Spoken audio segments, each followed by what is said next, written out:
ما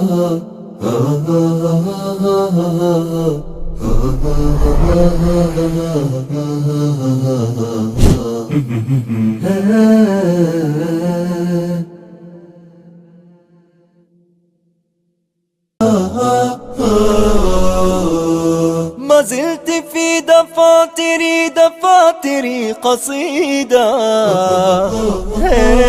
وفي ظلال أعيني كشمعة جديدة، وفي ظلال أعيني كشمعة جديدة. ما زلت مثل وردة الربيع يا وحيدة. إريتريا يا جارة البحر ويا منارة الجنوب، إريتريا يا درة البحر ويا منارة الجنوب. بسم الله الرحمن الرحيم. الحمد لله رب العالمين، والصلاة والسلام الأتمان الأكملان على نبينا محمد وعلى آله وصحبه أجمعين. سلام الله عليكم ورحمته وبركاته. مشاهدي الأكارم، أهلا وسهلا ومرحبا بكم في حلقة جديدة لبرنامجكم قضايا إريتريا.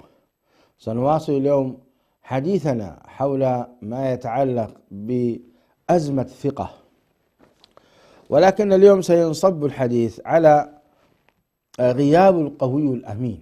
غياب القوي الأمين، ماذا أحدث لنا نحن معاشر الإريتريين غياب القوي الأمين في كل مياديننا وفي كل مجالاتنا، في المجال السياسي والمجال العسكري والمجال الأسري والاجتماعي والمجال الوظيفي، وإن كان لفظة الاجتماعي تشمل كل هذا إلا أن أحيانا نحتاج إلى بعض التفصيل.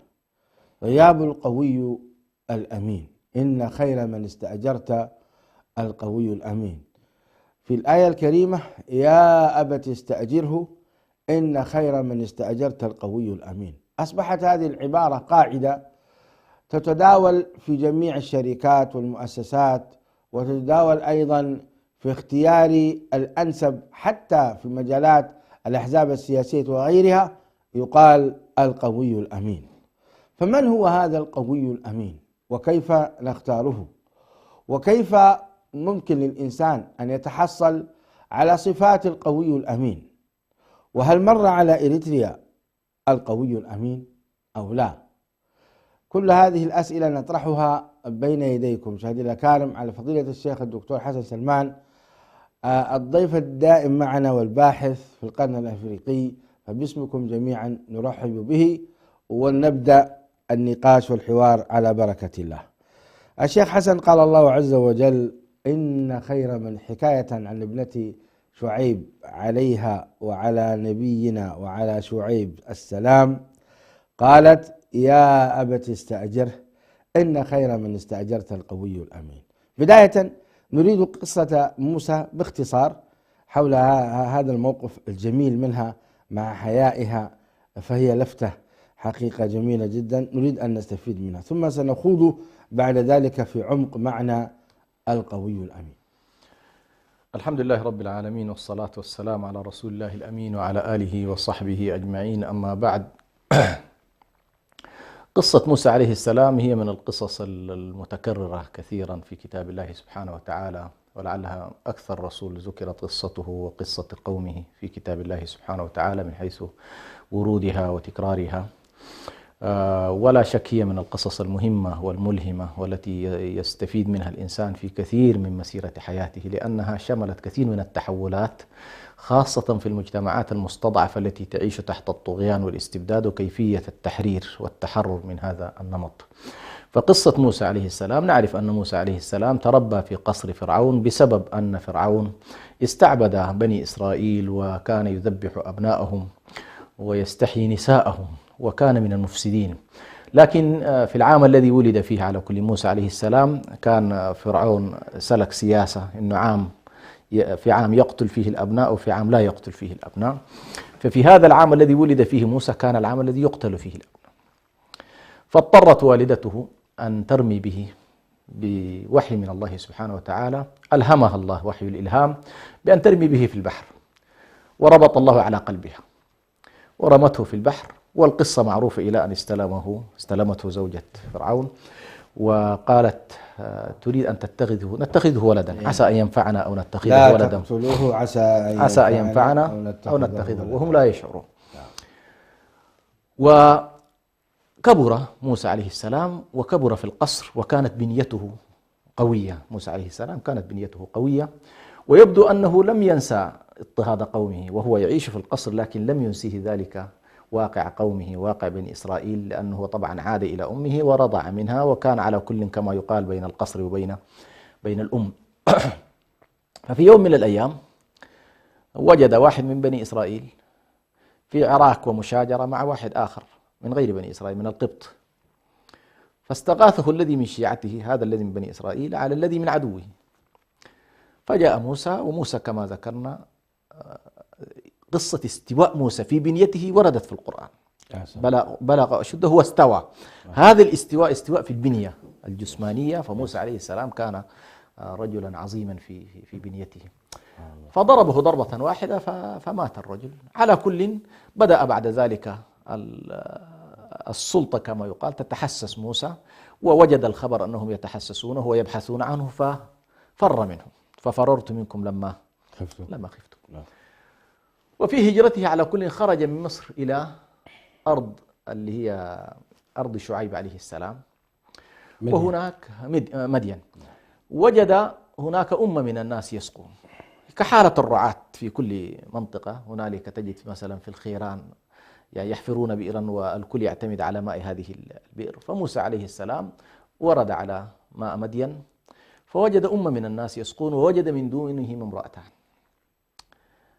فموسى عليه السلام بنيته خيرة، والله سبحانه وتعالى اصطنعه على عينه، وبالتالي هو دائما مع الخير.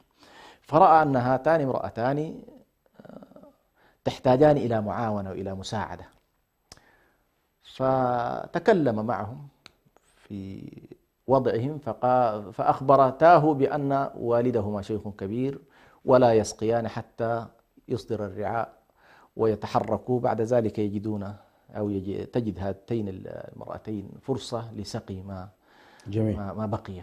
فهنا على كل بدأت قصة موسى عليه السلام معه، فسقى لهما ثم تولى إلى الظل. هنا موسى عليه السلام لا يعرف أحد، فقال عبارة جميلة جدا سبحان الله يستشعرها كل صاحب حاجة. قال ربي إني لما أنزلت إلي من خير فقير. فجاءته إحداهما تمشي على استحياء قالت إن أبي يدعوك ليجزيك أجر ما سقيت. بعد الدعاء فورا مباشرة هو خلاص أي خير يأتي من الله فهو فقير إليه. نعم. فبعث الله إليه سبحان الله نفس الفتاة قالت إن أبي يدعوك ليجزيك أجر ما سقيت لنا. على كل هنا في كلام كثير جدا، وهو أن موسى عليه السلام ما ذهب أصلا ليأخذ الأجرة، لأن في شريعته معروف أنه إذا أراد أن يخدم تطوعا فلا يأخذ عليه أجر، لأنه نلاحظ ذلك بعدين لما مع الخضر أراد أن يأخذ الأجر قال كيف تأخذ أجر أو لما لم يطعموهم قال لو أنك أخذت الأجر على ذلك. فعلى كل في شريعة موسى يبدو كما يقول الإمام الرازي ما ذهب ليأخذ أجرا، ولكنه ذهب من باب أنه والله خلاص هذا هو المأوى المتاح له. جميل. فلما وصل إلى هناك على كل هذه الفتاة عرضت على أبيها بأنه يا أبت استأجره، وطبعا واضح حاجة هاتين الفتاتين إلى عدم الخوض في مجال الرعي والذهاب يوميا إلى السقيا وكذا، فكأنهن لم يكن أصلا مرتاحات لهذا المجال، وأبوهم شيخ كبير، وبالتالي هم كانوا بحاجة إلى من يقوم بهذه المهمة. قالت يا أبت استأجره إن خير من استأجرت القوي الأمين. وهنا أيضا في كلام كثير كيف استطاعت أن تتعرف على ذلك في لحظات بسيطة. نعم هو هذا هنا موضوع. فهنا على كل تكلم المفسرون في أنها استطاعت أن تتعرف على قوته في طريقة سقي الماء.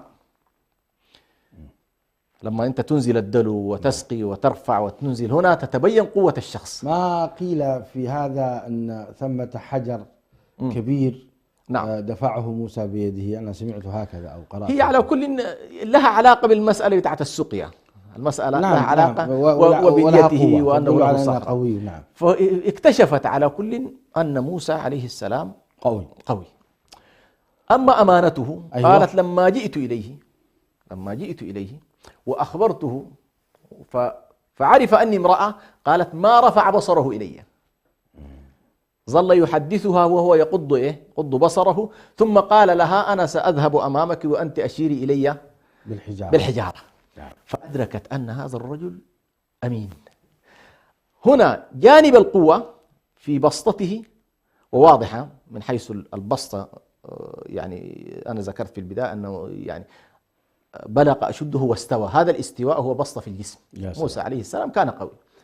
الأمانة لاحظت أن هذا الرجل وهي امرأة لحالها أو فتاة لحالها وهو شاب حتى هذه اللحظة، هو في شبابه، ومع ذلك لم يكن من الذين يتلصصون كما يقال بخائنة الأعين، فعرفت أنه رجل قوي وأنه رجل أمين. وموطن الاستجارة هنا تتطلب ذلك، موطن الاستجارة وتريد أن تكون أمينا على مال والدها وعلى أغنامهم وعلى كذا، فيريد هذا، يحتاج هذا الأمر إلى خبرة وإلى معرفة وإلى قوة وإلى قدرة، كما يحتاج أيضا إلى أمانة. هاتين الصفتين. ولذلك سبحان الله كما تفضلت ظلت هذه قاعدة عظيمة جدا من قواعد القرآن الكريم في كل شؤون التكليف، أيا كان هذا التكليف، سواء كان تكليفا دينيا أو كان تكليفا دنيويا أو كان أمرا أيا كان، فإن سبحان الله قاعدة القوي الأمين هي القاعدة الكبيرة والعظيمة. طيب جميل جدا دكتور حسن. ما هي صفات القوي الأمين؟ هل ثمة صفات أخرى؟ وما هي المعايير التي نختاره بها؟ يعني كيف نعرف القوي الأمين؟ الآن يعني فتاة شعيب أو ابنة شعيب عليهما السلام قالت هذا الكلام. نحن كيف ممكن أننا نكتشف القوي الأمين؟ هل ممكن نكتشفه من خلال السي في تبع السيرة الذاتية؟ هل نكتشفه من خلال تعاملنا معه سابقا؟ هل هذه نقطة نحتاج أن نتعرف عليها؟ طيب، أول موضوع القوة هو عبارة عن قدرة، والقدرة تتعلق بجوانب مادية وتتعلق بجوانب معنوية. هذه القدرة من حيث هي القدرة لها علاقة بالكفاءة، لها علاقة بالعلم، لها علاقة بالبنية، لها علاقة بالمهارات، كل ذلك يدخل في باب باب القدرة أو باب القوة. فالقوي في مجال العلوم مثلا في الإفتاء، القوي في الإفتاء هو من عنده القدرة فعلا على إعمال النظر في النصوص الشرعية والجمع بينها ومعرفة الناسخ ومعرفة المنسوخ، إما أن يشهد له أهل العلم بذلك فنتعرف عليه أنه قوي من الناحية العلمية، وإما أنك أنت والله تخوض معه في أخذ ورد إذا كنت من أهل القدرة على ذلك، أو شهادة أمثاله يمكن أن يعرف بها. أيضا عندك العلم العسكري مثلا، العلم أو القوي في مجال العسكرية، هذا يعرف في الميدان، يعرف بخبرته ومهارته وقدرته على القتال. فالقوي في ميدان القتال ليس كالقوي في ميدان العلم. ميدان العلم ميدان نظري، وميدان العسكر ميدان فيه جانب النظري وفيه الجانب جانب المهارات، وهكذا. تأتي إلى قضية مثلا القدرة في مجال المال، شخص مثلا والله يشهد له بالنجاح في حركته المالية وتجارته وكذا، رجل ناجح في مجال الأسرة وضبطها وإدارتها وشؤونها وكذا. فموضوع القدرة والكفاءة والنظر في المهارات هذه على كل تدخل أول في كل المجالات، ليس في مجال واحد. وبالتالي القدرة في العسكرية تختلف عن القدرة في العلم، تختلف عن القدرة في إدارة المال، تختلف عن القدرة في إدارة الشأن السياسي. المهم لكل مجال لكل مجال قدرته وقوته. إما أن نتعرف عليه بالمباشرة كما يقال إلى الميدان يا حميدان، كأن يقول الشخص والله يا أخي أنت يا فلان أنا أجربك الآن لمدة 3 شهور، وهذا السي في الذي لديك نحن سنستصحبه، لكن عندك فترة اختبار. وإما أنه والله مجرب ويشتهر الشخص بهذا الأمر، كما يقول الناس مثلا كما اشتهر حاتم بالكرم واشتهر علي بالشجاعة، هؤلاء يكون خلاص أمرهم مشتهر. فبعض الناس تجد شهرتهم تسبقهم، مثل شهرة خالد مثلا بالشجاعة والحروب والدهاء وكذا، وشهرة عمرو بن العاص بالدهاء في السياسة، وهكذا لكل على كل مجاله في هذا الباب. فيعرف إما بالتجربة وإما بالعلم المتوارث أو كما تفضلت أيضا الشهادات أيضا تلعب دور كبير بطبيعة الحال. فمن حصل على كل على شهادات من جهات معتبرة وموثوقة مؤشر على أن هذا الشخص أيضا صاحب قوة في هذا المجال. جميل دكتور حسن. الآن سنخوض في عمق شعبنا الإريتري. عنوان الحلقة غياب القوي الأمين، الثقة وغياب القوي الأمين. هل هذا صحيح؟ هل إريتريا ليس فيها القوي الأمين بمفهومه العام وبمفهومه الخاص؟ هو موضوع القوي الأمين هي سبحان الله عملية نسبية. أحيانا المجتمع يكون قوي فيفرز أقوياء، وأحيانا يكون المجتمع ضعيف ويفرز عددا قليلا. فمثلا في عهد عمر بن الخطاب رضي الله عنه يشير النبي صلى الله عليه وسلم أنه يأتي على الناس زمان يعني أو يشير إلى أن الناس كإبل 100 لا تكاد تجد فيهم راحلة. يعني 100 شخص لو خرجت بشخص واحد تعتبر أنت أنت ما شاء الله ناجح في هذا الباب. فموضوع القول مطلقا بأنه والله في مجتمعاتنا لا يوجد القوي الأمين ليس صحيحا، مع أنه هنا طبعا الآن لاحظ تتداخل قضية القوة مع الأمانة. وشوية خليني قبل ما أمشي في الجزء أبين جزئية الأمانة أيضا. إذا كنا تكلمنا عن موضوع القوة في إطار بعد الكفاءة والقدرات والمهارات والعلوم وكذا، فإن الأمانة لها علاقة بالجانب السلوكي، الجانب الأخلاقي، الجانب التديني. فتجد أن الشخص متدينا أمينا صادقا مخلصا وفيا، هذه الجوانب السلوكية لها علاقة بالأمانة. الجوانب بتاعت المهارات والجوانب العقلية لها علاقة بالقوة. فموضوع القوة والأمانة هما مسارين أحيانا يلتقيان فيقال القوي الأمين، وأحيانا يندر أن تجد في الناس القوي الأمين كما يقول ابن تيمية فتجمع في المهمة الواحدة صاحب قوة وصاحب صاحب أمانة. لكن إن توفر لك القوي الأمين جيد، ما توفر لك القوي الأمين أحيانا يقول بعض الوظائف أو بعض المهام تحتاج إلى الأمين أكثر من القوي، وبعض الأمانات تحتاج إلى القوي أكثر من الأمين. فبعض الأمانات مثلا الجانب العسكري حاجته إلى القوة مع قلة الدين وخفته أفضل من أن تقدم شخصا أمينا كما يقال أو ما شاء الله تقيا ولكنه ضعيف، فإن تقواه لنفسه وضعفه على على المسلمين. فهذه المسألة تحتاج على كل إلى موازنة فيما يتعلق بهذا. لكن ما الفائدة إذا كان العسكري قوي وضعيف الدين، ويعني ربما ينقلب على الحكومة الشرعية المنتخبة ويستخدم قوته لضعف أمانته ولضعف دينه، فهو قوي فعلا لديه كافة الأسلحة وكافة الإمكانات، ولكنه دينه ضعيف وأمانته ضعيفة وحتى وطنيته ضعيفة. حتى لو جئنا إلى أنه ديمقراطي لا تجد أنه ديمقراطيا، يرمي بالديمقراطية عرض الحائط ويستخدم قوته في مصالحه الخاصة. ماذا نستفيد؟ هي على كل موضوع التكليف له علاقة أيضا بقضية الدرجات. يعني أنا هنا أتكلم عن مثلا القيادة الميدانية تختلف مثلا عن هيئة الأركان. كما تفضلت من يصعد إلى هيئة الأركان لابد أن تراعي فيه الثقة وتراعي فيه الأمانة وتراعي فيه القوة. لكن أحيانا قائد الميدان الشخص الذي يرتبط بقتال العدو هذا مرؤوس ما شاء الله من مؤسسة سياسية ومرؤوس من مؤسسة عسكرية الغالب فيها ما يمكن أن يشترى.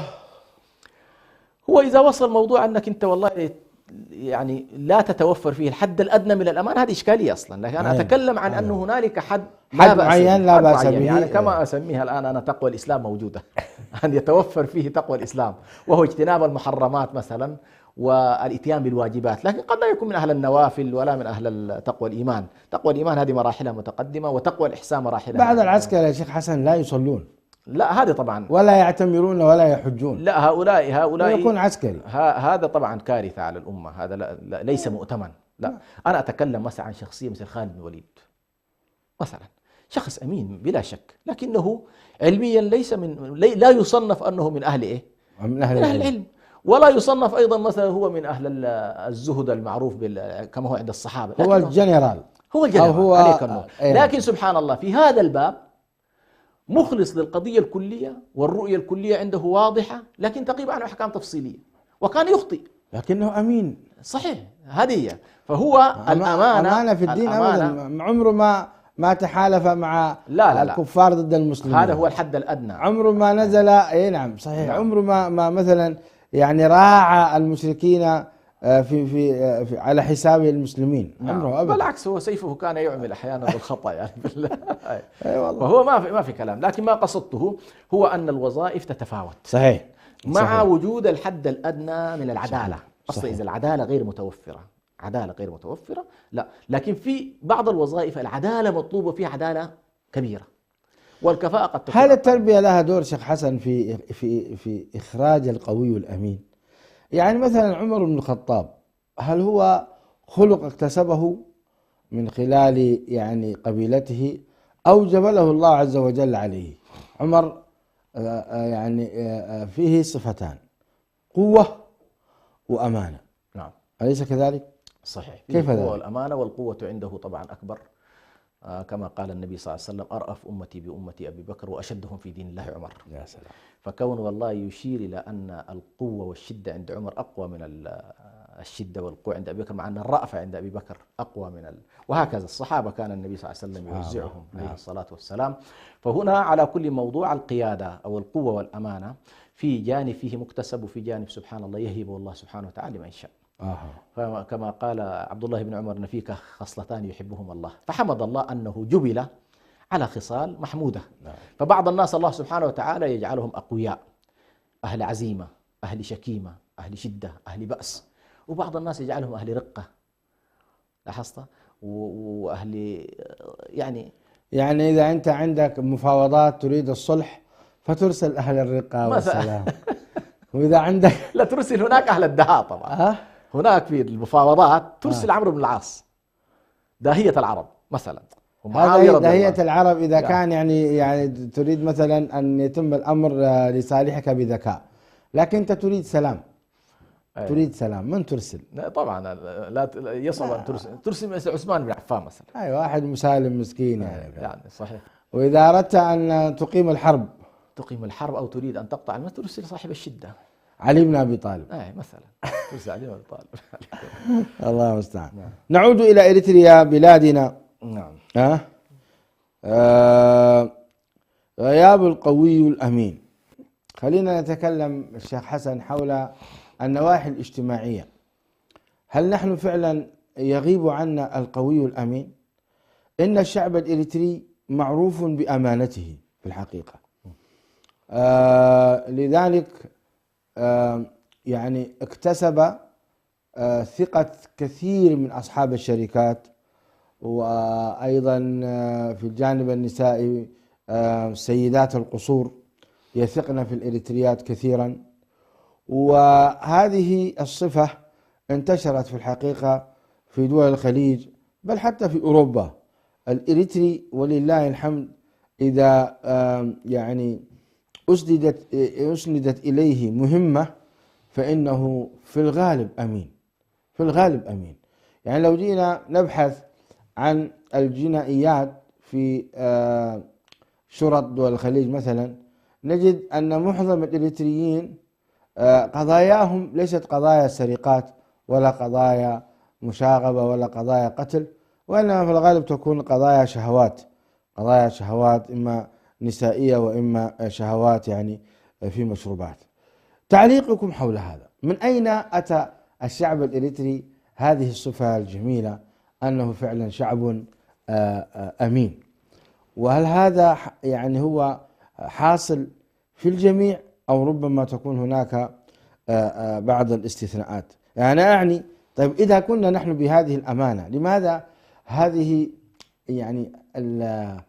يعني من تولوا أمرنا من الجهات المختلفة مثلا نجد هناك حقيقة يعني كثير من التباين والخلاف والتنازع حول بعض الأمور التي يعني تكون في أيديهم من السلطة ونحوها.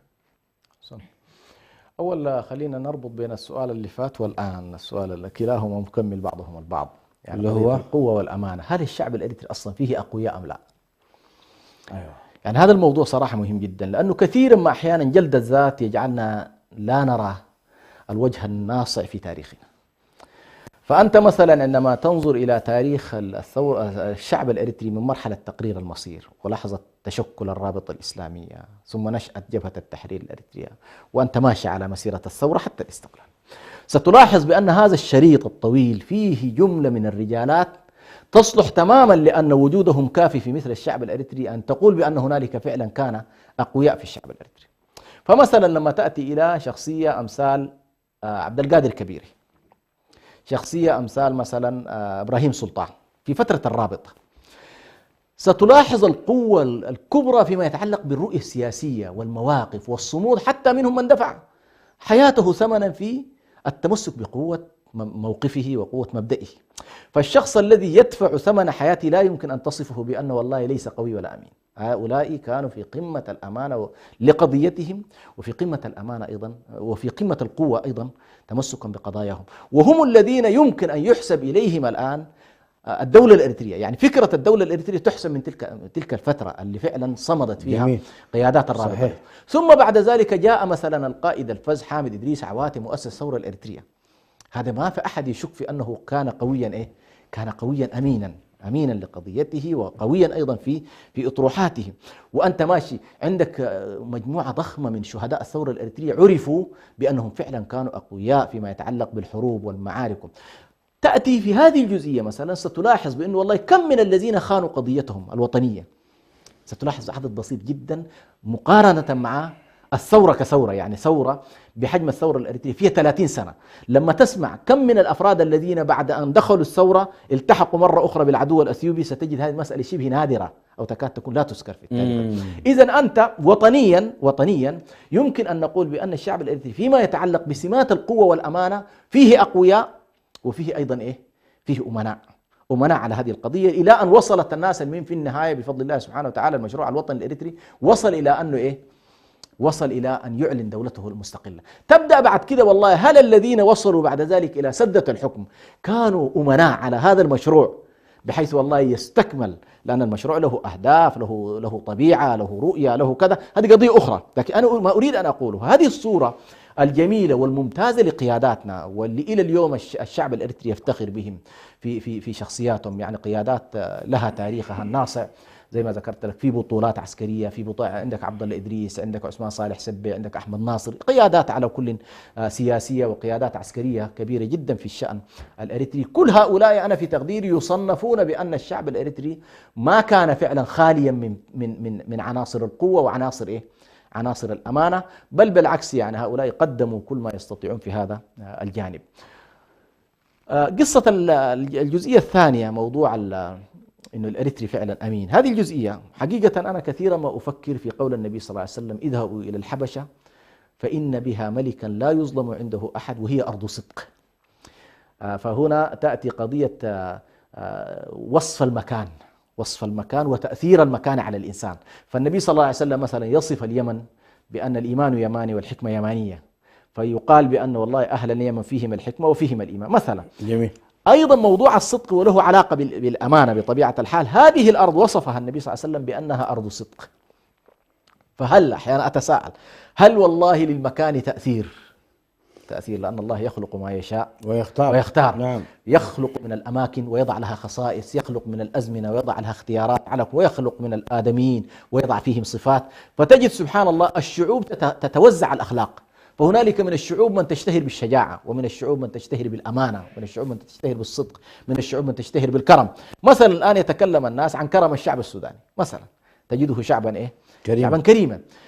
في نفس الوقت كما تفضلت يتكلم الناس عن أن الله الشعب الإريتري فيه صفتين أساسيتين، صفة الأمانة وصفة الترفع أو ما يمكن أن نسميه الحياء.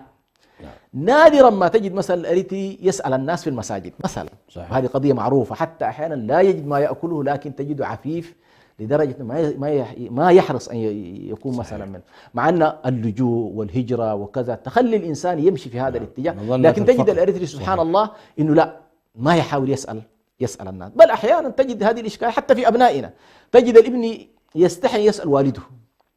هذه من الأشياء اللي أحيانا. فمسألة هذه الصفة وكونها منتشرة فعلا في الشعب الإريتري جزء منها هكذا أقرأ أنه اختصاص المكان.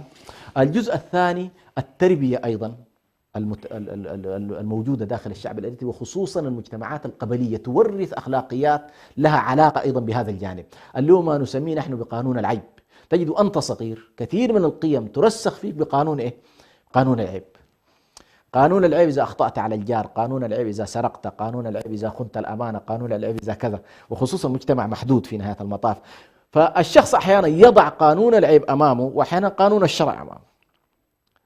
مثلا هند رضي الله عنها لما تلي عليها ولا يزنين قالت وتزني الحرة، يعني هي لم تنظر إلى الموضوع من زاوية الحلال والحرام، ولكن نظرت إليه ما متصورة أصلا امرأة حرة ويمكن أن تقع في الزنا.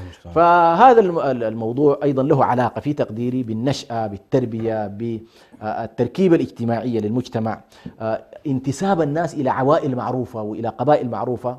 وتجد كثير من الناس يعمل حساب أحيانا لأسرته، سواء كانت الأسرة الصغيرة والأسرة الممتدة، وأحيانا حتى لقبيلته أيضا. فهذا موجود على كل في الشعب الأريتري. دكتور حسن، الذي يهمنا في هذه الحلقة كيف نوجد القوي الأمين في بلادنا. نحن عندنا فعلا أزمة قيادة، عندنا أزمة قيادات، ولذلك حاصل بين كل الأحزاب، خلينا نسمي الأحزاب السياسية والأحزاب يعني الاجتماعية وغيرها، هناك أزمة وجود القوي الأمين. ربما يكون عندنا أمناء لكن ليسوا أقوياء، ربما يكون عندنا أقوياء لكن ليسوا أمناء. كيف نوجد القوي الأمين؟ ما هي العوامل أو يعني مش العوامل، خلينا نقول ما هي الأعمال التي إذا فعلناها أوجدنا القوي الأمين؟ أو كيف نحن نختار من بيننا؟ يعني أنت قلت الآن من بين الشعوب يوجد أقوياء وأمناء، وذكرت لنا تاريخا من أمناء وأقوياء إريتريا، جميل. ونحن أيضا نحسن الظن بشعبنا في ثمة قوي أمين، لكن كيف نبرزهم؟ كيف نمكنهم؟ كيف يجتمع الشعب عليهم؟ هذه قضية مهمة جدا، صح، نعلق عليها. نعم. هو حقيقة موضوع صناعة القادة إنجاز التعبير، يعني صار اليوم علم من العلوم كيف يتم صناعة القائد. فأنت أحيانا كما تفضلت جميل، صناعة القادة. سبحان الله، أحيانا يكون هنالك أقوياء وأحيانا يكون هنالك أمناء. لكن مشكلة المجتمعات أحيانا أبو عبد الهادي يعتب علينا يقول أين أنتم من عبد القادر كبيره الذي قتل لأجل وطنه؟ نحن ذكرناه. أبو عبد الهادي حياك الله، الشيخ أول اسم ذكره عبد القادر كبيره. راجع الحلقة جيدا، يبدأ أنه قبل إجابتي. ما أنت متابع الحلقة مضبوطة أبو عبد الهادي. يبدأ عليه قبل إجابتي. أظن لما أنت قلت ما في، أظن في اللحظة هذه هو سألك. أيضا يقول مثل البطل لا ينسى ولا ينبغي أن ينسى. لا، ما نسيناه أبدا، بل ذكر في أول الأسماء التي ذكرت عبد القادر كبيره رضي الله عنهم جميعا وغفر لهم وتقبلهم عنده سبحانه وتعالى. كل قائد مسلم قام، حتى لا نقبط الناس. يعني الآن عندك آخر شخصية مثلا اليوم يشهد لها مثلا بالقوة والأمان الشيخ موسى.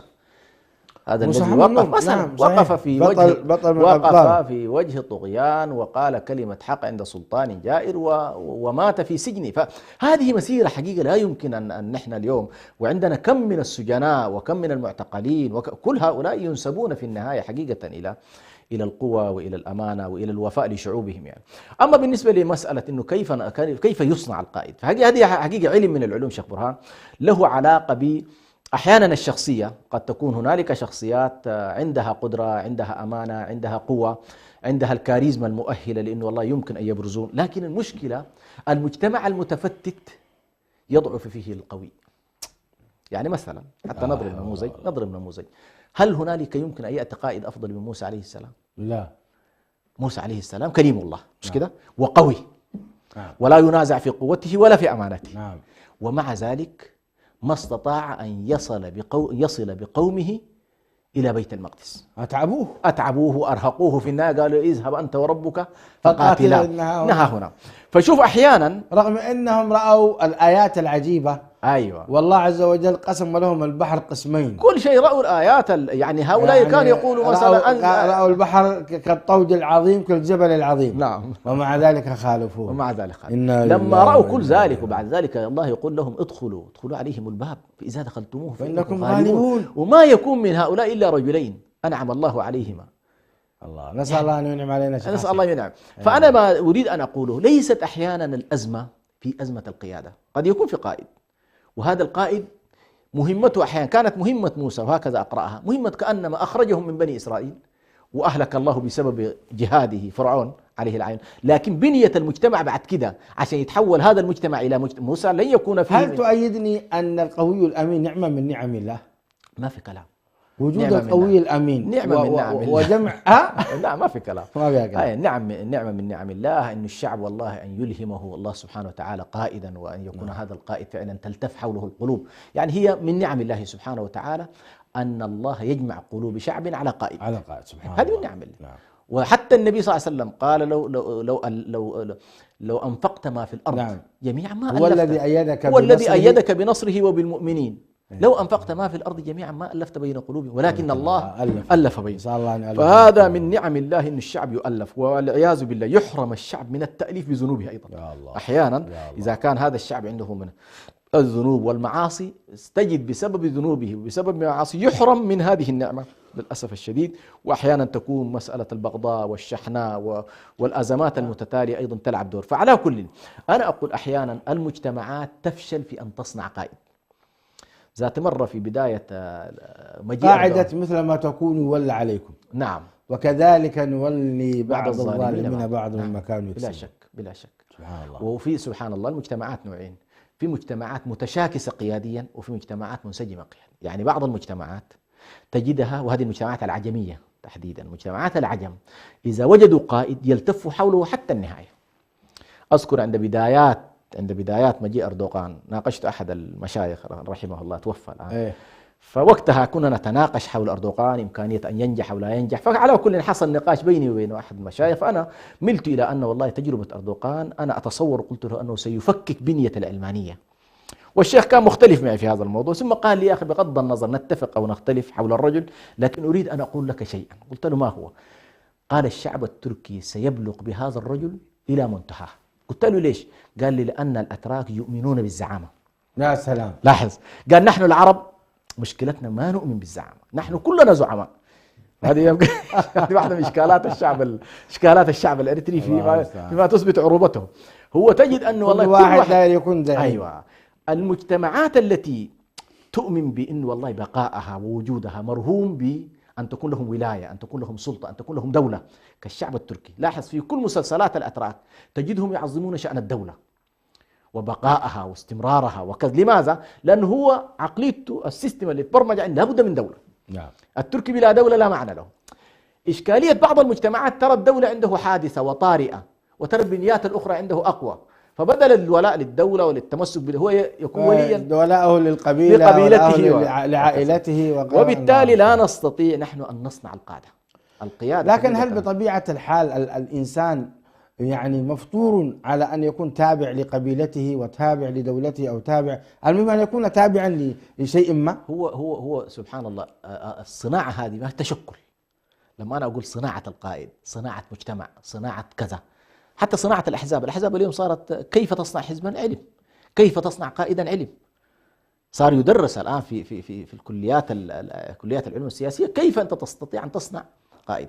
في الغرب الآن من البداية وفق الدراسة الشخصية للأشخاص وأنماط الشخصية، هنالك مجموعة أنماط للأشخاص. ما يذهب مثلا إلى كلية العلوم السياسية كل من هب ودب، ولا يذهب إلى كلية القضاء كل من هب ودب، لا، عبارة عن دراسة لشخصية الإنسان وما يجيده وما يصلح وما الذي يناسب شخصيته. فلا تذهب مثلا بشخصية ناجحة في مجال العلاقات لتذهب لتضعه في مجال العلاقات. دكتور حسن أعطيني الخلاصة الآن، كيف يعني نختار القوي الأمين من بين شعبنا، وكيف نبرزه، كيف ندعمه؟ أنت قلت لأن هذه نعمة من نعم الله، لكن نحن هل يعني بمعنى أننا فقط نكتفي بالدعاء والاستغفار بأن يرزقنا الله قويا أمينا، أو أننا لا نحاول نبحث ونجد يعني ونذهب إلى القوي الأمين ونبرزه وندعمه ونساعده حتى يقف على حال؟ لا بلا شك، يعني أن لا أقول فقط المسألة، لأن مسألة الأذكار ودعاء الله مربوط أيضا بأخذ الأسباب. لابد أن يعني لو لاحظت أواخر سورة البقرة فيها الذكر والفكر، ولكن فيها فاستجاب لهم ربهم أني لا أضيع عمل عامل منكم من ذكر أو أنثى. يا سلام. قال فالذين هاجروا وأخرجوا من ديارهم وأوذوا في سبيلي سورة آل وقاتلوا وقتلوا، آل عمران، نعم. لأكفرن. إذا ربط الفكر والذكر، ربطوا بشنو؟ يا سلام. بأنه والله هذه المواصفات، أنتم جاهدوا، هاجروا، كافحوا، استميتوا، ثم تأتي النتائج. تأتي النتائج. الثمار. فنحن الآن أيضا ندعو الله سبحانه وتعالى ونلجأ إليه ونتضرع إليه ونظهر ضعفنا وحاجتنا، لكن في نفس الوقت لا بد من سلوك الأسباب. طيب شيخ حسن، التي شعبنا تؤدي. الإريتري جاهد وبذل وقاتل واجتهد، لماذا حرمنا من القيادات الراشدة؟ يعني أنت ذكرت الآن جملة عبد القادر كبيرة وإبراهيم سلطان وحامد عواتي وفلان وفلان وفلان من الذين أبلوا بلاء حسنا، ثم في النهاية أصبحنا مشردين. ما السبب؟ بما كسبت أيدينا طبعا. طول الله. أي نعم، بما كسبت أيدينا. لكن أنا أقول، أنا عموما قراءتي للحالة هو أننا مجتمعات بدائية لا تجيد، أو لم ندخل في سيستم الحضارة والسيستم المدني الذي يؤمن بعملية إيه؟ عملية التنظيم والترتيب كيف يا والتداول شيخ حسن؟ والشورى. احنا من الخمسينات الحمد لله، لا مخططات الشوارع الإيطالية اللي سووها صح. عالية جدا. لا هذا كله أذكره، لكن أنا قصدي لو قارنت نفسك بالحضارات اللي حولك، قارنت نفسك بالحضارة المصرية والشعب المصري، وقارنت نفسك بأهل الشام، وقارنت نفسك بأهل العراق، حضارات ضخمة وضاربة في الجذور، اللي هي بنية الدولة عندنا حديثة، بنية الدولة عندنا حديثة، بنية الأحزاب عندنا حديثة، البنيات حقنا بنيات تقليدية. يعني ما نستطيع أن نقول والله فترة الإيطاليين والبريطانيين هي كافية، لأنه نحن ما شاء الله تحولنا من بنياتنا الأولية إلى بنية إيه؟ بنية حديثة قائمة على نمط حديث. هذه واحدة. النقطة الثانية أيضا ما تنسى التجارب الإسلامية، أيضا تجاربنا في التاريخ الإسلامي في كثير من جوانبها لم تطور للأسف الشديد الأنماط اللي تتعلق ب أيضا النمط الإداري الذي يحرك المجتمع بشكل، نمط العدالة، نمط الشورى، ممارسة الشورى بشكل صحيح، ممارسة العدالة بشكل صحيح، ممارسة التداول فيما يتعلق بالسلطة بشكل صحيح، ما سميته بصناعة القائد والاهتمام بالقائد بشكل صحيح. هذه كلها لم تتوفر لنا. لكن الآن بدل نبكي على الماضي، خلينا زي ما يقولوا لا نبكي على اللبن المسكوب، لكننا خلينا نشتغل الآن فيما يتعلق بالمستقبل. ما هو هذا واقعيا فيما يتعلق بالمستقبل لا بد من أن ندرك شيئا واحدا، وهو أن المجتمعات العشوائية لا يمكن أن تنتصر على المجتمعات المنظمة. هذه قاعدة ثابتة. كما قال سيد قطب عليه رحمة الله، الإسلام العشوائي يقول لا يمكن أن ينتصر على الكفر المنظم. الكفر المنظم يقول سينتصر على الإسلام العشوائي، لأن بنية الحق في ذاته لا بد لها أيضا من بنية أخرى، وهي أن هذا الحق ينظم في شكل قوالب وشكل أدوات يستطيع أن يقارع إيه؟ شيخ حسن، أنا أتوقع أن شعبنا الإريتري ليس عشوائيا، أعتقد أنه منظم، ولكن ربما مشكلته أن هذه التنظيمات الموجودة في الساحة، خلينا نقول الجمعيات الخيرية والمؤسسات، مشكلتها أنها يعني متعددة، ليست واحدة، أو ليس بينها تنسيق، ليست مجتمعة في تحت. لكن أنا أتوقع أن من حيث الخبرة التي مارسها الشعب الإريتري خلال 30 سنة 40 سنة بل 60 سنة 6 عقود، أوجدت له حقيقة خبرة كبيرة في مجال التنظيم، ولا لا؟ أنا في تقديري وقراءة الأولية على كل أن البنية التقليدية قد تكون أقوى من البنية الحديثة. هذا الإشكال. يعني أنت السيستم القبلي عندك أقوى مثلا من السيستم الحزبي. ستجد أن بنية القبيلة، تماسك القبيلة، أفراد القبيلة، التواصل بينهم، ستجده أقوى بكثير من البنيات الحديثة اللي نحن شكلناها. لأن نحن مشكلتنا وين؟ مشكلتنا أنه والله خرجنا من البنية التقليدية ولم نستطع أن ندخل بقوة إلى البنية الحديثة، فصرنا ممزقين. العشوائية التي أقصدها أن أنت الآن تريد أن تفكر كدولة وليس كقبيلة. طيب، أخرج من هذه المكونات المغلقة إلى المكون المنفتح، وهو أنك تريد أن تعمل على مستوى الوطن. على مستوى الوطن قبل كده ذكرنا مشكلتين، مشكلة داخل المكون المسلم، كيف والله المسلمين يخرجون من أطرهم الضيقة إلى الإسلام الواسع، وكيف نخرج أيضا من إسلامنا في داخل الوطن الأريتري، المجموعة المسلمة اللي تعتبر في داخل الوطن منقلقة أيضا مقارنة مع بقية مكونات الوطن، إلى أن والله كلنا مع بعض كشعب أريتري نفكر بمنطق إيه؟ منطق شعب يعيش في دولة واحدة. هنا تكمن المشكلة. جميل. فستجد بأنه والله مثلا النصارى منكفئين على أنفسهم، المسلمين منكفئين على أنفسهم. داخل هذه المكونات كل مجموعة تجدها أيضا إيه؟ في داخلها في تناقضات. قضية أنه والله أن يتوفر لنا نظام سياسي نستطيع في داخله أن تتفاعل هذه القوى، ما توفرت. يعني لو افترضنا 30 سنة منذ الاستقلال أنت دخلت في إطار بنية بتاع الدولة حرة، تريد أن تنقل الناس شيئا فشيئا رويدا رويدا أن يتعاطوا مع بنية الدولة الحديثة، وأن يكون هنالك أحزاب، وأن تكون هنالك منظمات خيرية ومؤسسات على كل تعمل في داخل البلد. لم يحصل ذلك، وبالتالي حصل لنا تصحر في البنية السياسية، والأسوأ من ذلك حصل لنا تصحر في البنية الاجتماعية. يعني الآن أنت لا الوضع الاجتماعي التقليدي اللي كان ماشي ومرتب ومنظم بحيث والله القبيلة كلها تسمع إلى الشيخ الأول عندها، هذه تفتتت، لأنه حاصل فيها أيضا ليست كما كانت في طيب السابق. دكتور حسن، في دقيقة واحدة، أنت ذكرت لنا أن في الشعب الإريتري القوي، وفي الشعب الإريتري الأمين، وفيهم أيضا القوي الأمين. في دقيقة واحدة، ما هي رسالتك لهذا الشعب العظيم الذي كافح وجاهد والآن هو يعتبر قد تعب ومرض، ولكنه سيستيقظ في يوم من الأيام؟ نصيحتكم له. والله على كل، أنا من خلال التجربة الطويلة في المضمار الإريتري بشكل عام، أهم جزئية في تقديري نحن بحاجة إليها أن نصبر على بعضنا البعض في المسيرة. يعني مثلا جمعتني بك مثلا مسيرة عمل أيا كان العمل، عمل خيري، عمل رابطة علمية، حزب سياسي، كذا. نحن مشكلتنا سريع الانفعال فيما يتعلق بالعمل المشترك. يعني ممكن واحد ياخذ مع جماعة فترة ثم فجأة لا يصبر على لأوائها ولا يصبر على مشكلاتها، فتجد انه والله عدم الصبر يؤدي بنا الى الافتراق. ثم اذا افترقنا، وهذه حقيقة عجبني واحد من الاخوة قال الشعب الذي لا يصبر على الافتراق ولا يحتمل الوحدة. يعني اذا افترق يتألم من الافتراق، والوحدة أيضا لا يتحمل تبعاتها والصبر عليها. فنحن الجزئية الأولى اللي محتاجين إليها أن نصبر على قضايا العمل الجماعي.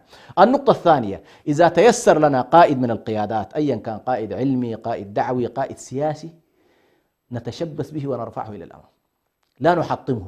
جميل. ولا نعمل على تكسيره. جميل. ولا نعمل على تشويهه. للأسف الشديد نحن حتى ولو عندنا عليه ملاحظات، مثلا إذا انتخبنا شخص لمدة 4 سنوات، خلينا والله ال4 سنوات هذه نوفي له بالوفاء والولاء والصدق، ولا نحاول إنه 4 سنوات نشتغل عليه بحيث نحطمه، ثم يأتي الذي بعده فنحطمه، وهكذا.